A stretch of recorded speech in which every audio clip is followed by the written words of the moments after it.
I have found a friend in Jesus, he's everything to me. He's the fairest of 10,000 to my soul.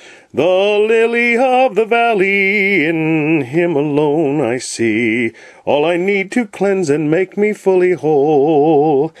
In sorrow he's my comfort, in trouble he's my stay. He tells me every care on him to roll. He's the lily of the valley, the bright and morning star. He's the fairest of 10,000 to my soul.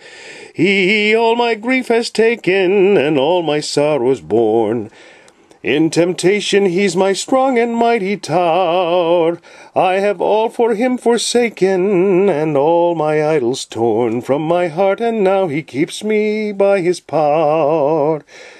Though all the world forsake me, and Satan tempts me sore, through Jesus I shall safely reach the goal. He's the lily of the valley, the bright and morning star. He's the fairest of 10,000 to my soul. He will never, never leave me, nor yet forsake me here, while I live by faith and do his blessed will. A wall of fire about me, I've nothing now to fear. With his manna he my hungry soul shall fill. Then sweeping up to glory I see his blessed face, where rivers of delight shall ever roll. Hallelujah. He's the lily of the valley, the bright and morning star. He's the fairest of 10,000 to my soul. This happy and enjoyable song has a very interesting history, and here it is, in a nutshell. An early minstrel song written in America finds its way to England, where it becomes a favorite. Its catchy melody attracts the attention of a Salvation Army musician who writes a set of gospel verses for it, and this combination immediately becomes a favorite among the Salvation Army folk. When Ira Sankey comes to England with D.L. Moody, he hears the song, likes it, and takes a copy back to America where he publishes it, and soon it becomes an all-time Sunday school favorite. This is the story, in short, of the Lily of the Valley. Now, may I give you the intriguing details as they were told to me? Charles Fry was the eldest son of an unusual Salvation Army group called the Musical Frys. They traveled about England and were known particularly for the fact that they never used printed music. All of them had a talent for shorthand, so when they would hear a new song, all of them except elder Brother Charles would take down the words. Brother Charles's job was to write down the music using the sol fa system, where the initials of each syllable are used to designate the notes. Thus, they were able to retain many songs which would have been lost if they had had to rely upon memory alone. Brother Charles died in 1882, and among the things he left was a paper upon which several verses had been written.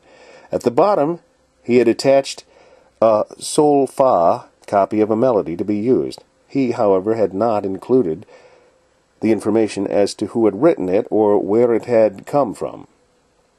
These papers were given to the Salvation Army, who published the song in the early part of 1885.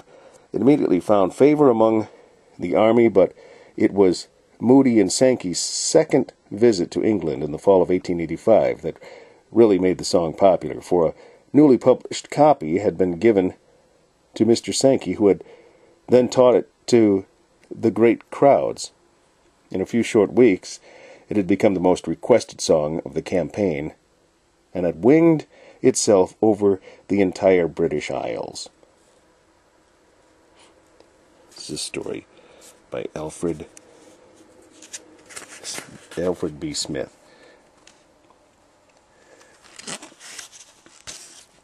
And it continues. When Mr. Sankey returned to America, the song came back with him, and soon it had become a great favorite in the Moody and Sankey meetings in America also. In 1887, he published it in the Gospel Hymns number 5, In this edition he gave credit to Fry for the words, but as yet the author of the music was unknown. It was only after the song had become well known in our country that the true source of its origin was discovered. It was not an old English folk tune, as many had thought, but had been written in 1871 in Louisville, Kentucky by William S. Hayes. He had composed it under the title "The Little Old Log Cabin Down the Lane," a typical minstrel song of the era which majored in memory songs.